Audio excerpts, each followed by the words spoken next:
All right, hey everybody, part 3 of this, of my faith story. And if you're wondering why I keep changing scenery, I am now, it's like it's 12:18 in the morning, midnight, and my brain's going, and I watched that video from Preston. I need to put his link on this, but when he talked to the LDS missionaries, I watched that just last night, and my brain's going. So I'm talking, and I'm hiding in my van, our camper van here, where we camp as a family. But I'm hiding in here because I don't want to be keeping the family up inside the house talking to my phone.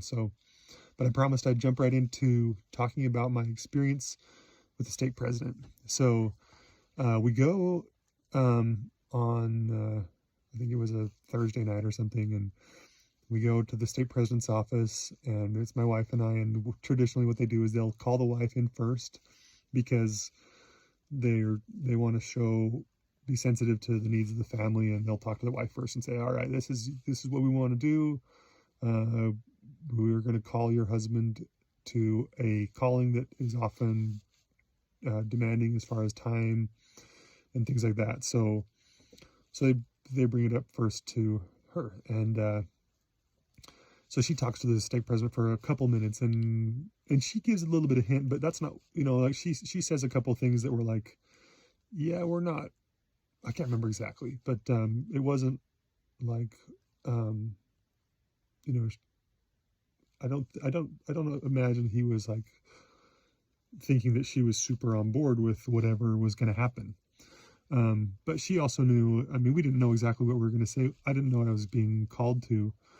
And on the way in, we saw some friends. Actually, they were the current congregation. They were in the current congregation leadership called the bishopric, one of them. And so I didn't make the connection at the time, but them being there, him and his wife, and me being there with my wife, is just like, okay, there's a kind of a changing of the guard where the current bishoprics switch out, and after a few years, and then they call a new bishopric. And I didn't make any connection at that point because I'm dumb, I guess. But I go in, and after Brooke goes in, and I sit down with the stake president, and he starts right in. He's just like, hey, is there, Brother Briner, is there anything in your life that would keep you from accepting a calling in the stake?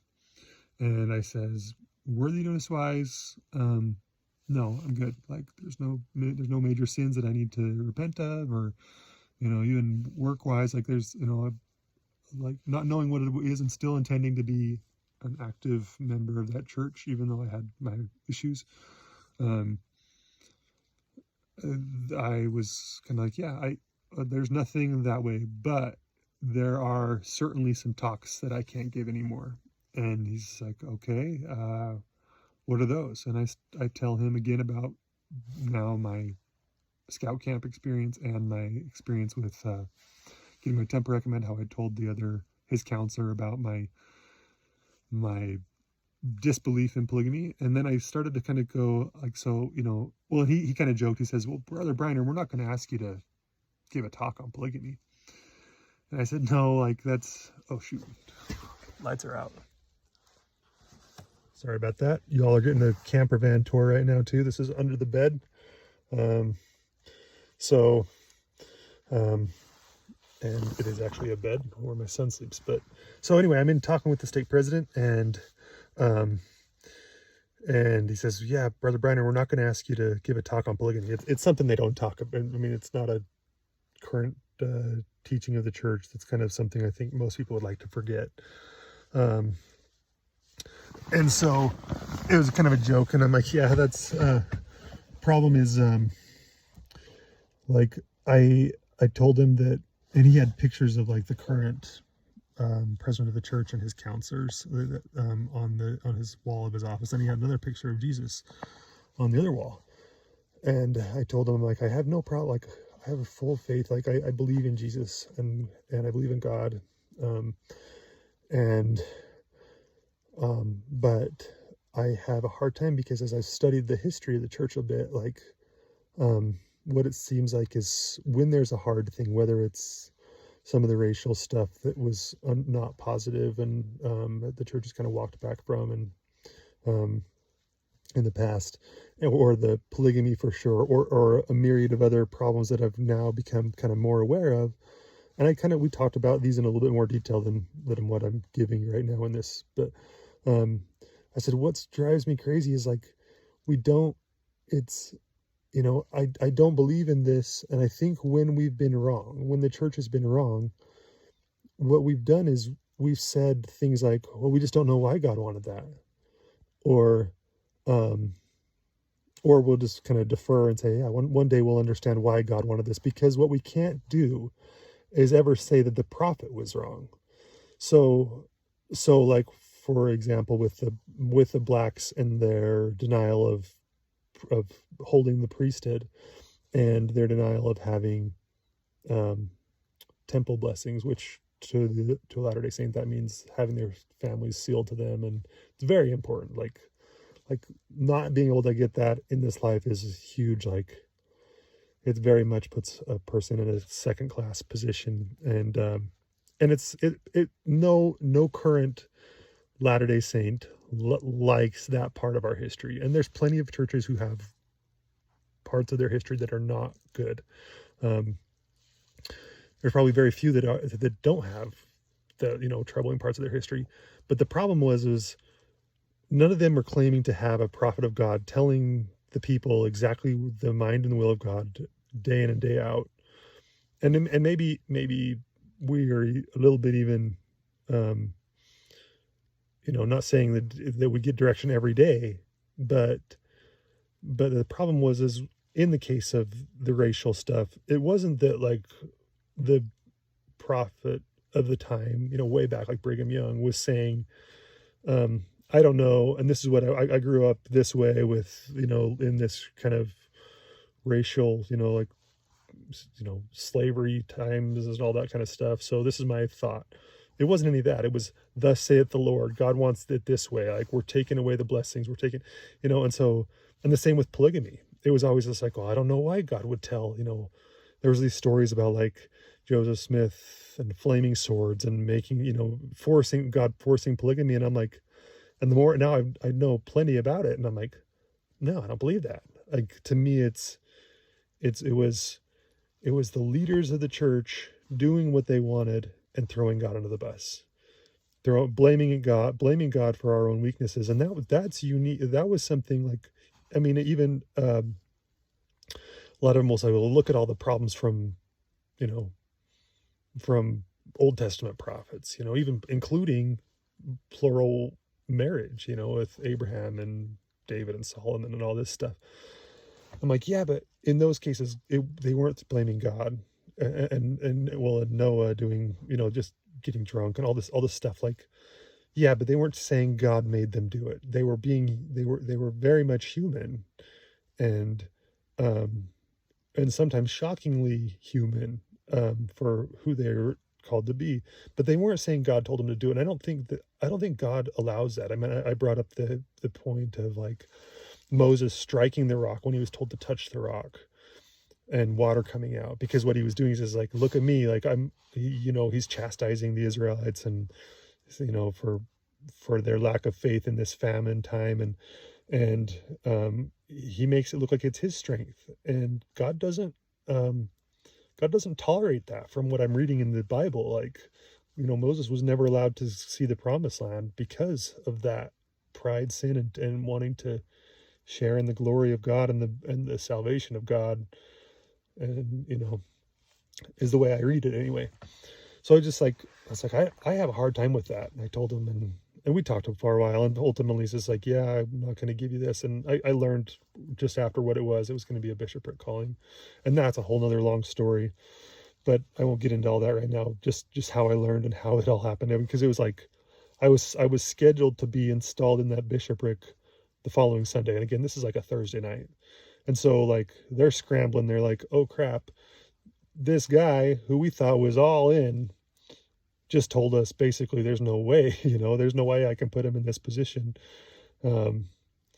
And so that was that was that story. And the following Sunday at church was really interesting, um, because again, like, I'm showing up, not, and I find out at church that I was supposed to be in the bishopric when they put this new bishopric in.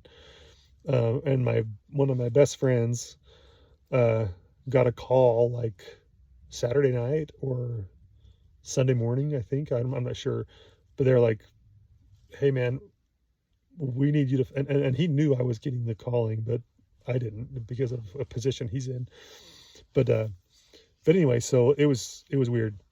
And but I guess what I would say with all that, like, you know, to any LDS friends who are watching this, maybe, is, I believe God's hand was in all of it. When the way that counselors and bishopric members are selected is the new bishop, the incoming bishop, would pray for guidance on who he should call. And he told me, like, he got the impression that he should call me. And then and again, I think God is big, and he can work. He needed to force me onto this off ramp and onto the on ramp towards a better relationship with him. And that's what it took, was to be called into this interview, and it was his time. And so anyway,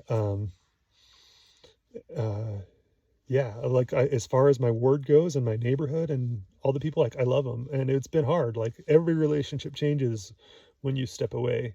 It's weird. And so and I'll give another video maybe on how my family's handled it, and how, my immediate family, how that's been, socially for them.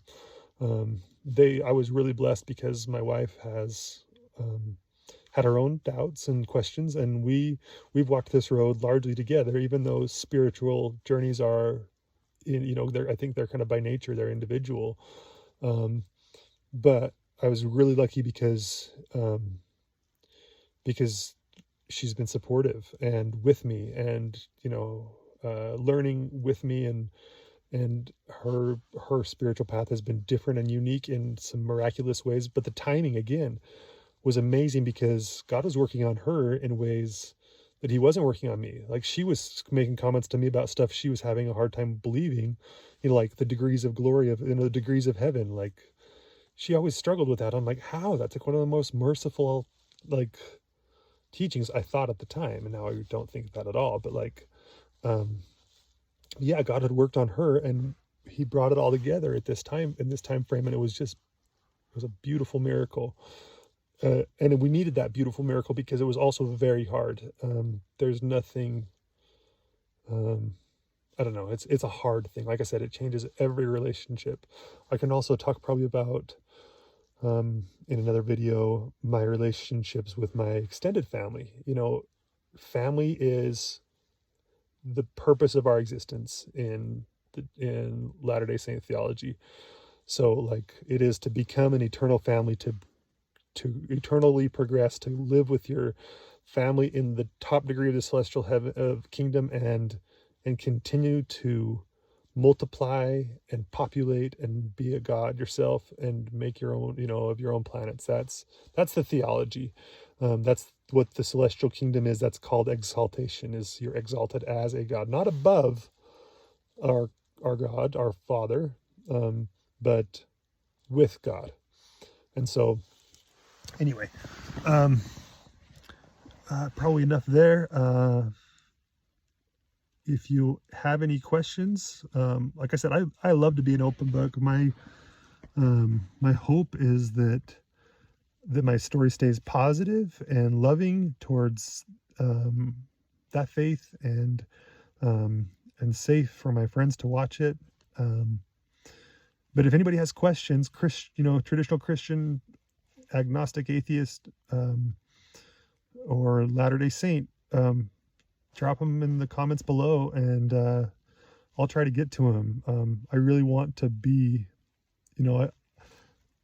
one of the things about my journey that, like, I'm hopeful, I'm because I really believe that God's hand was a big part of it, that he he pushed me along. I often wonder why, and I don't think it was just for me. I hope I can be a help to other people, because I know there's people who are struggling, especially with belief in God. Um, and I want so many of my so much of my story, whether it's videos or whatever, to be how reasonable and how evidence-based and how, to basically talk about God and pull out the barriers to belief, because as I've learned as a Christian now, like, about an eternal God and a without beginning, and with infinite love and grace and all these things that I think speak to the heart of all humanity. I want to share that message, and I want to do it however is best for whoever can hear it, whether that's one-on-one, and I don't, or responding to a comment or whatever, or sharing another video of people way smarter than me who've done way better videos. That's kind of my hope. And especially to, because so many people, when they doubt in the LDS church and they find themselves on the outside, they, for whatever reason, most of the time they are going to agnosticism or atheism. And the fact is, like, if, I believe in God, I believe that God is real, and and he loves us, and he wants relationship with all of us. And so I want to share that in ways that have been impactful to me, and ways, and I can definitely see, though, knowing kind of both sides, how it happens. And there's important pieces of the knowledge of God, the theology of God, that are missing, and that contribute to that, that direction towards atheism for so many people who realize that there's big problems. I mean, it's kind of the cliche, baby goes out with the bathwater. You have a problem with enough church history things or whatever, enough theology things, that you just say, this is all garbage. It's, and God gets thrown out, but God is real, and God wants a relationship with all of his creation. And so I'm going to end there.